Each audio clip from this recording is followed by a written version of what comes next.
अध्याय 581 नेत्र चिकित्सा लगाना। बच्चे के अस्पताल में रहने के लिए सारा पैसा अभी भी हेनान द्वारा अग्रिम दिया गया था और ली शिपिंग को बहुत शर्मिंदगी महसूस हुई, लेकिन वह असहाय थी क्योंकि सारा पैसा वान डोंगचेंग ने ले लिया था।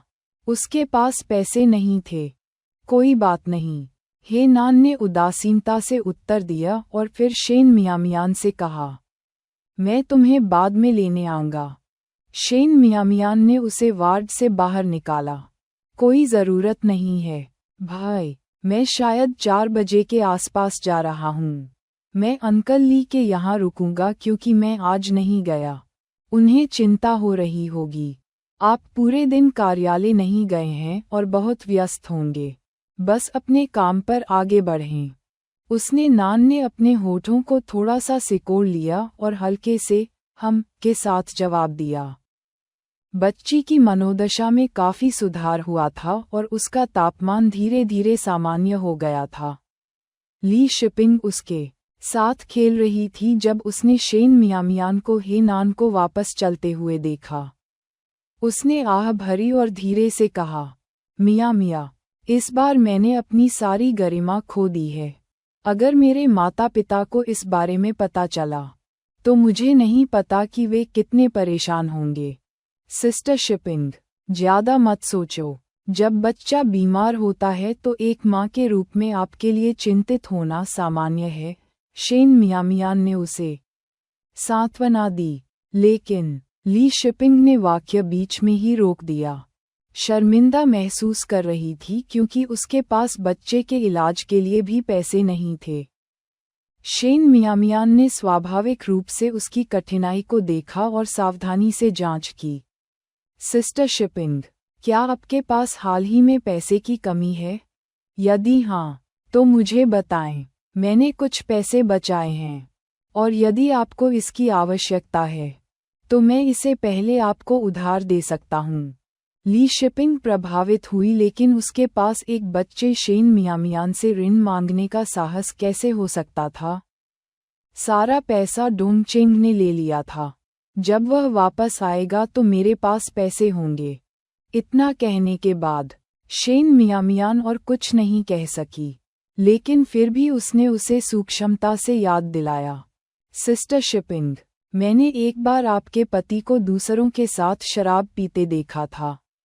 क्या वह हाल ही में बहुत ज्यादा मेलजोल बढ़ा रहा है?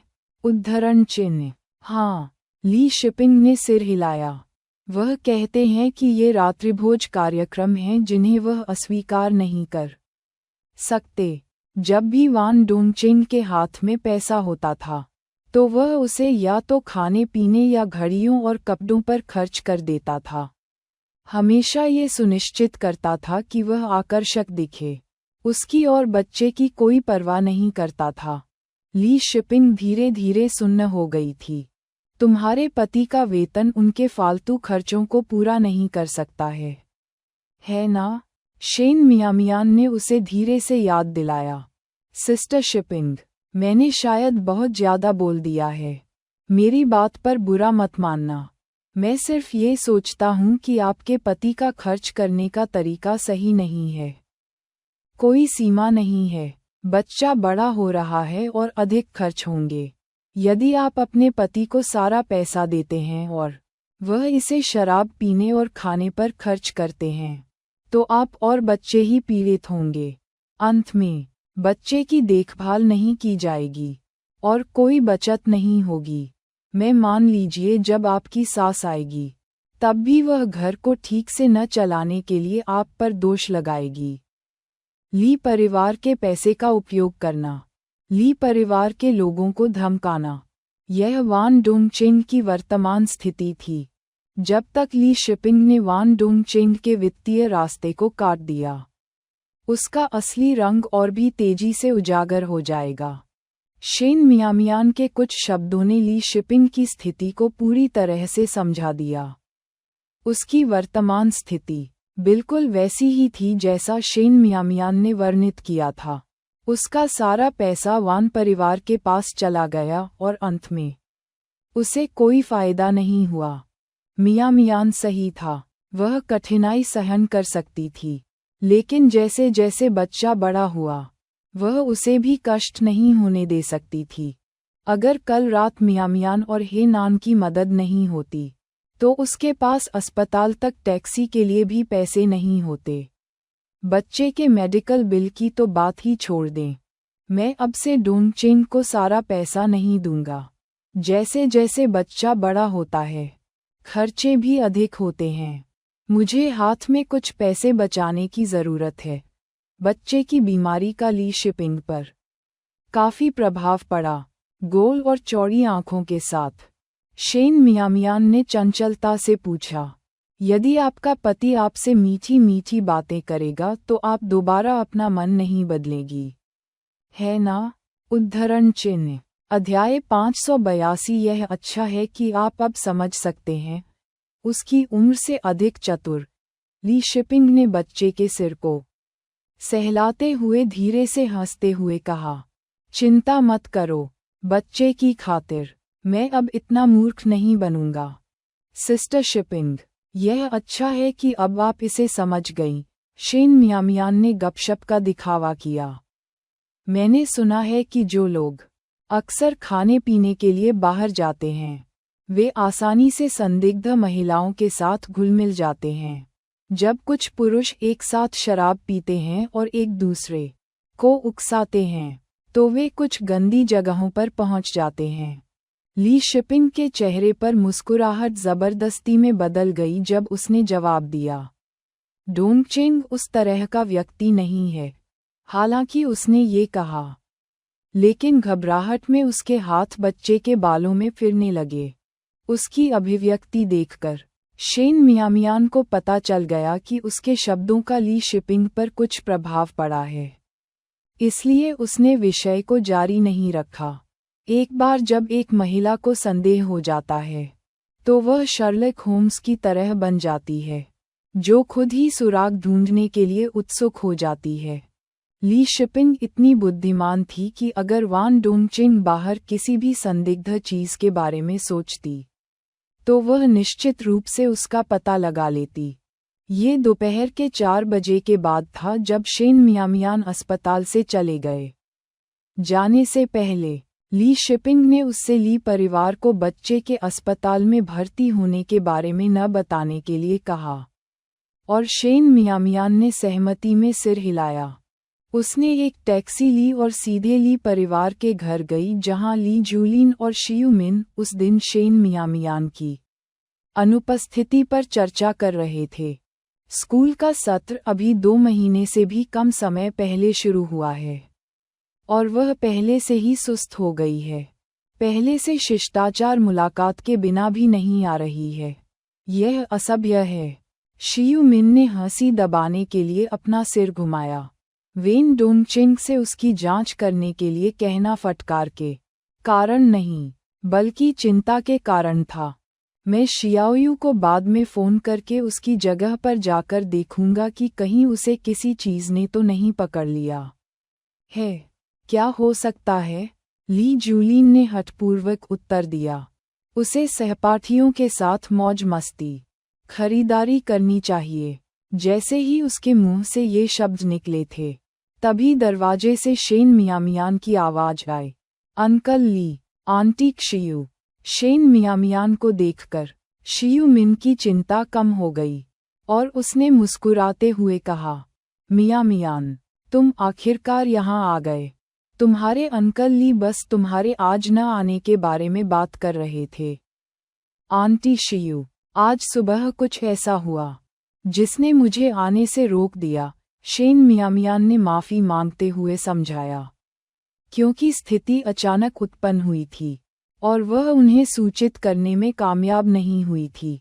ली जूलिन ने खर्राटे लिए और चाय का कप लेकर सोफे पर बैठ गए, स्पष्ट रूप से असंतुष्ट। जियुमिन ने शेन मियामियान पर एक सार्थक नज़र डाली, जिससे संकेत मिला कि ली जूलिन थोड़े मूड में थे। संकेत को समझते हुए शेन मियामियान ने शियुमिन की ओर आंख मारी, फिर ली जूलिन के पास पहुंचा। अंकल ली, उसने अभी बोलना शुरू ही किया था कि ली जूलिन ने उसकी ओर देखा और व्याख्यान देने के लिए अपना कप नीचे रख दिया। आप पढ़ाई को इस तरह से कैसे बंद कर सकते हैं? एक बार जब आप सुस्त होने लगेंगे तो आप अध्ययन करने की प्रेरणा खो देंगे और हर दिन खेलने के लिए बाहर जाना शुरू कर देंगे।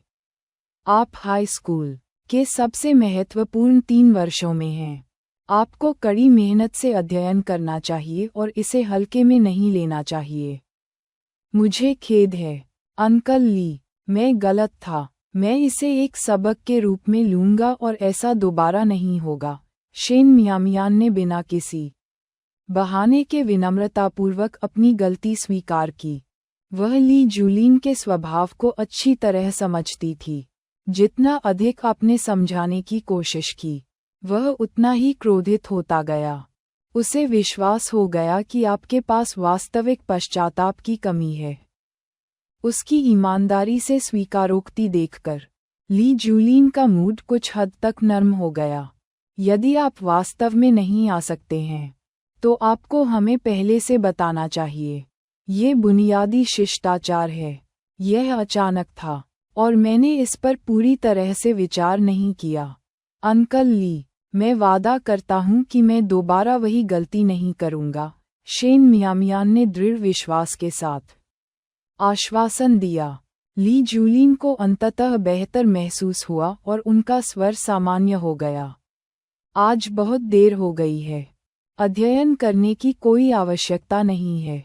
इस दिन की छुट्टी पर विचार करें। अध्याय 583 वांग झाओ से मुठभेड़। धन्यवाद अंकल ली, शेन मियामियान ने मुस्कुराते हुए अपनी आंखें टेढ़ी कर लीं और गौर से देखा कि ली जूलिन की आंखों की गहराई में भी एक मुस्कान चमक रही थी। उसने थोड़ी देर तक जियू मिन के साथ बातचीत की और जब जियू मिन ने उसे रात के खाने के लिए रुकने के लिए आमंत्रित किया तो शेन मियामियान ने ये कहते हुए मना कर दिया कि उसे अभी भी स्टोव पर रुकना होगा। जियू मिन ने जिद नहीं की और उसे दरवाजे तक ले गया। मिया, तुम्हारे अंकल ली वास्तव में तुम्हें दोष नहीं देते हैं। वह चिंतित थे क्योंकि तुम आज नहीं आए। वह बिल्कुल ऐसे ही हैं। खुद को व्यक्त करने का उनका तरीका दूसरों से अलग है। आंटी जियू, मुझे पता है अंकल ली मेरे बारे में चिंतित हैं। आज किसी बात के कारण मुझे वास्तव में देरी हो गई और मैंने आपको समय से पहले सूचित नहीं किया। यह मेरे लिए अविवेकपूर्ण था। हालांकि ली जूलिन से उसका कोई खून का रिश्ता नहीं था, लेकिन शेन मियामियान उसे अच्छी तरह से जानता था। अपने पिछले जीवन में जब उसने पहली बार ली जूलिन के स्वभाव को समझे बिना उसकी देखभाल करना शुरू किया तो उसे कई असफलताओं का सामना करना पड़ा। लेकिन एक बार जब वह उसे जानती थी तो वह उसे बेटी की तरह मानता था। शेन मियामियान की प्रतिक्रिया सुनकर जियू मिन का उसके प्रति और भी स्नेह बढ़ गया। लड़की इतनी समझदार थी। उसने न केवल उसकी और उसके पति की चिंताओं को समझा, बल्कि उसने शुरू से अंत तक खुद को जरूरत से ज्यादा सही ठहराने की कोशिश भी नहीं की। भले ही शेन मियामियान ने यह नहीं बताया कि किस कारण से उसे देरी हुई, लेकिन ये कुछ जरूरी बात रही होगी। ये ध्यान में रखते हुए कि उसे बाद में उन्हें बताना अभी भी याद है। इससे पता चलता है कि वह पहले से ही बहुत विचारशील थी। औसत वयस्क इतना दूर तक नहीं सोचेगा। उदाहरण के लिए वान डोंगचेंग को लें। यदि वह मियामियान जितना ही विचारशील होता तो शायद उसके पिता अब भी उसे स्वीकार करने से इनकार नहीं करते। जियू मिन ने मन ही मन आह भरी और शेन मियामियान की ओर देखकर मुस्कुराए। देर हो रही है, तुम्हें दुकान पर जल्दी जाना चाहिए। आज रात जल्दी आराम कर लो, तुम्हारी आंखों के नीचे काले घेरे हो गए हैं। ठीक है आंटी जियू, अलविदा। जियू मिन को अलविदा कहने के बाद शेन मियामियान ने टैक्सी नहीं ली। इसके बजाय वह सीधे दुकान पर चली गई। वह जहाँ थी वहाँ से यह बहुत दूर नहीं था, अधिकतम 20 मिनट की पैदल दूरी। आधे रास्ते में जैसे ही वह सड़क पार करने के लिए तैयार हुई, एक साइकिल अचानक उसके पीछे रुकी। उसने पहले तो ध्यान नहीं दिया जब तक अचानक पीछे से एक परिचित आवाज नहीं आई। शिक्षक वान, आप इस पूरे रास्ते में पैदल चलाने से काफी थक गए होंगे और शायद भूख भी लगी होगी। ठीक है, मैं आपको एक कटोरी नूडल्स खिलाता हूँ। उद्धरण चिन्ह। अपना सिर घुमाकर शेन मियामियान ने देखा कि वान डोंगचिंग एक साइकिल को धक्का दे रहा है और उसके बगल में झाओ झिनलान खड़ा है। उसका बैकपैक हैंडलबार पर लटका हुआ है। नूडल्स? यहाँ आसपास कोई अच्छी नूडल्स की दुकान नहीं लगती। जब वान डोंगचिंग ने अचानक शेन मियामियान को अपने सामने देखा तो वह झिझक रहा था और वाक्य बीच में ही रुक गया। उसकी आंखें उससे मिलीं और वह अचंभित रह गया। शिक्षक वान, आपने बात करना क्यों बंद कर दिया? शेन मियामियान। उद्धरण चिन्ह। झाओ शिनलान ने भी शेन मियामियान को देखा और उसके चेहरे पर मुस्कान तुरंत बदल गई। भाग्य सचमुच शत्रुओं का मिलन कराता है। वह जहां भी जाती, इस मुसीबत का सामना कर सकती थी। उन दोनों को देखकर शेन मियामियान को अब सड़क पार करने की कोई जल्दी नहीं थी। उसने इत्मीनान से उन्हें देखा और आश्चर्य से पूछा, जीजाजी, क्या आप अपने चचेरे भाई की शादी में शामिल होने के लिए घर नहीं जा रहे थे? आप दूसरी लड़की के साथ कैसे हैं? उद्धरण चिन्ह। ऊपर से तो वह शांत दिखती थी, लेकिन अंदर ही अंदर उसके दिल में तूफान उठा हुआ था। अपने पिछले जीवन में यह वान डोंगचिंग ही थी जो एक महिला छात्र के साथ जुड़ गई थी। झाओ शिनलान उसी स्कूल में पढ़ते थे जहां वान डोंगचिंग पढ़ाते थे और उनका रिश्ता बहुत करीबी लग रहा था। क्या सच में इस दुनिया में इतने सारे संयोग हो सकते हैं? जब कई संयोग एक साथ आते हैं तो वे एक उत्तर बनाते हैं। भविष्य में वान डोंगचिंग की मालकिन झाओ जिनलान बनने वाली थी, जो उसके साथ मिलकर ली शिपिंग की मौत में शामिल थी। उसने सोचा था कि वान डोंगचिंग ने अपना भाग्य बनाने के बाद ही ली शिपिंग को धोखा दिया था, लेकिन अब ऐसा लग रहा था कि यह धन नहीं था जिसने उसे बदल दिया, बल्कि उसका असली स्वभाव बदल दिया। ली शिपिंग को बहुत देर से पता चला। अध्याय 584। कौवा फीनिक्स बनना चाहता है। वान डोंगचिंग ने कभी यहाँ शेन मियामियान से मिलने की उम्मीद नहीं की थी, शायद इसलिए कि उसके इरादे पूरी तरह से नेक नहीं थे। उसे कुछ हद तक दोषी महसूस हुआ, लेकिन वह जल्दी ही संभल गया। वह बस अपने छात्र को वापस ले जा रहा था और उनके बीच कुछ भी नहीं था, तो उसे दोषी क्यों महसूस करना चाहिए?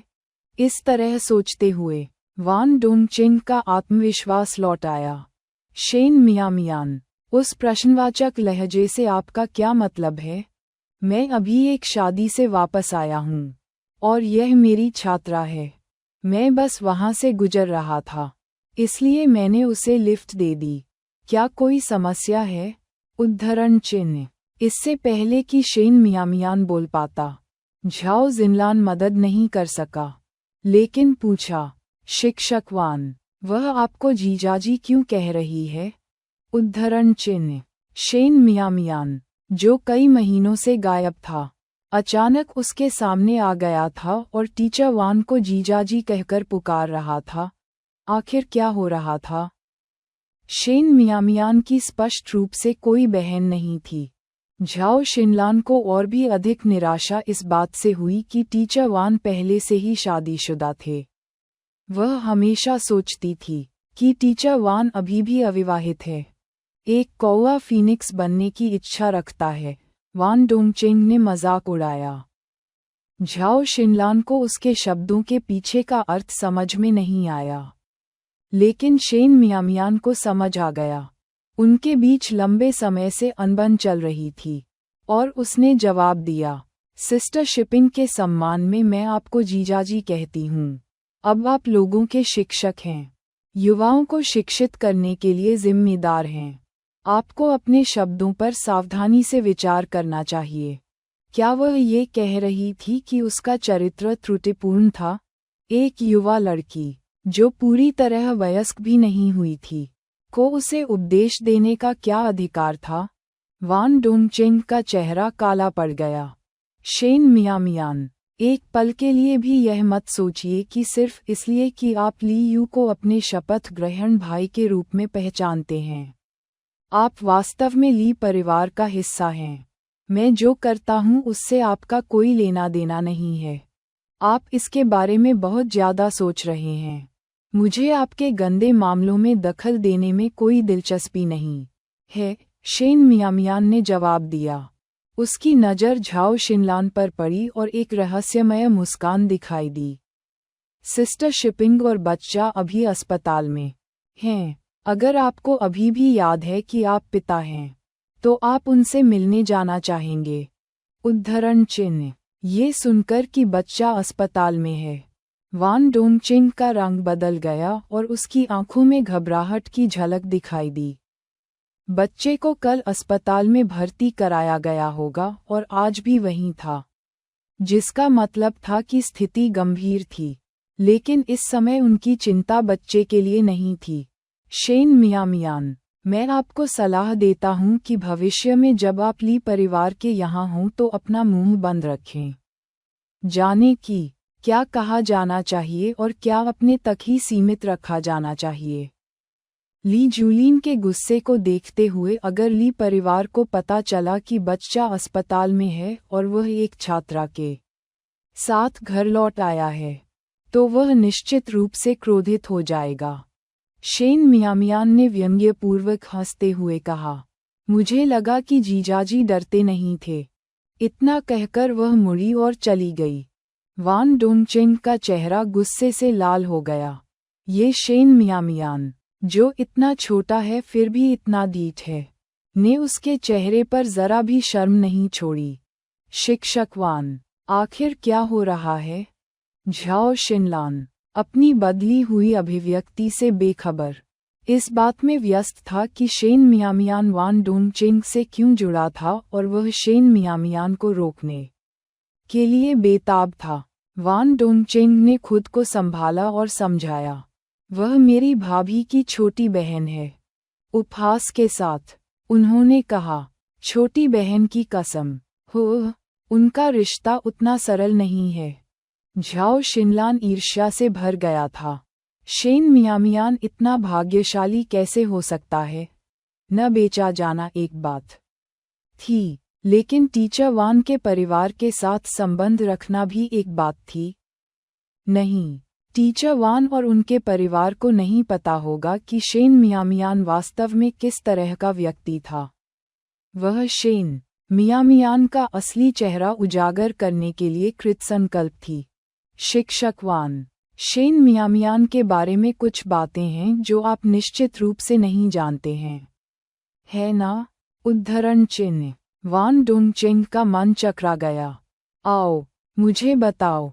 हर कोई ली टाउन से था, और चूंकि शेन मियामियान और झाओ जिनलान स्कूल में एक ही वर्ष के थे, इसलिए वान डोंगचेंग के लिए यह कोई आश्चर्य की बात नहीं थी कि वे एक दूसरे को जानते थे। जिस तरह से झाओ शिनलान ने शेन मियामियान से मुलाकात पर प्रतिक्रिया व्यक्त की, उससे ये स्पष्ट था कि उनका रिश्ता अच्छा नहीं था। उन्हें लगा कि झाओ शिनलान को शेन मियामियान के बारे में कुछ ऐसा पता होना चाहिए जो दूसरों को नहीं पता था। अध्याय 585। हम उनसे नंबर 3 मिडिल स्कूल में मिले थे। शिक्षक वांग, मैं शेन मियामियान का सहपाठी हुआ करता था, और झो सियू शेन मियामियान का चचेरा भाई है, ये साबित करने के लिए कि उसके अगले शब्द सच थे। झाओ शिनलान ने सबसे पहले शेन मियामियान के साथ अपने रिश्ते के बारे में बताया। शेन मियामियान मूल रूप से एक गरीब छात्रा थी। मुझे नहीं पता कि उसे क्या मिला, लेकिन उसने अचानक तेजी से सुधार करना शुरू कर दिया। उसके गणित शिक्षक के साथ अच्छे संबंध थे, और सभी को लगा कि गणित शिक्षक ने किसी तरह शेन मियामियान को नकल करने में मदद की होगी, लेकिन इसका कोई सबूत नहीं था। वांग डोंगचेंग ने झाओ झिनलान को जारी रखने के लिए इशारा किया, लेकिन वह उसके शब्दों की विश्वसनीयता पर विचार कर रहा था। शेन मियामियान की भी खराब प्रतिष्ठा है। वह अपने डेस्क साथी लू सियुआन के साथ बहुत करीब है। हम सभी को संदेह है कि वे गुप्त रूप से डेटिंग कर रहे हैं। झाओ शिनलान ने जानबूझकर उस बारे में बात करना चुना जिसे वह गंभीर मामला समझती थी, लेकिन वांग डोंगचेंग के लिए ये सब बिना किसी ठोस सबूत के निराधार आरोप जैसा लग रहा था। ली जूलिन के सामने ऐसी बात लाने से उसे कड़ी डांट पड़ेगी। क्या बस इतना ही? और कुछ? उद्धरण चिन्ह। हाँ, झाओ शिनलान ने तुरंत सिर हिलाया। उसने घर से 1000 या 2000 युआन चुराए और भाग गई। वह अब कई महीनों से घर नहीं आए है। उसका परिवार उसकी तलाश में लगभग पागल हो रहा है। उन्होंने फर्स्ट हाई स्कूल में लंबे समय तक इंतजार किया, लेकिन कभी उस पर नजर नहीं पड़ी। वह थर्ड हाई स्कूल में गई। बेशक वे उसे फर्स्ट हाई स्कूल में नहीं पाएंगे। इसमें कोई आश्चर्य नहीं कि शेन मियामियान को शहर में प्रथम स्थान मिला, लेकिन उसने फर्स्ट हाई स्कूल में जाने की हिम्मत नहीं की। यह इस कारण से हुआ। वह थर्ड हाई स्कूल गई। कोई आश्चर्य नहीं कि हम उसे नहीं ढूंढ सके। झाओ शिनलान बहुत खुश थी। उसे जल्दी करनी पड़ी और झोउ सियू को इस खबर के बारे में सूचित करना पड़ा। चलो, मैं तुम्हें स्कूल वापस ले चलूंगा। शेन मियामियान की कमजोरी को समझने के बाद वांग डोंगचेंग अच्छे मूड में थे। झाओ शिनलान फिर से साइकिल पर बैठी, वांग डोंगचेंग के चौड़े कंधों को देखकर, लेकिन उसके दिल में खटास महसूस हुई। शिक्षक वांग, आपने इतनी कम उम्र में शादी कर ली? उद्धरण चिन्ह। वांग डोंगचेंग ने कहा, मेरी पत्नी मेरी सहपाठी थी और ग्रेजुएशन के तुरंत बाद हमने शादी कर ली।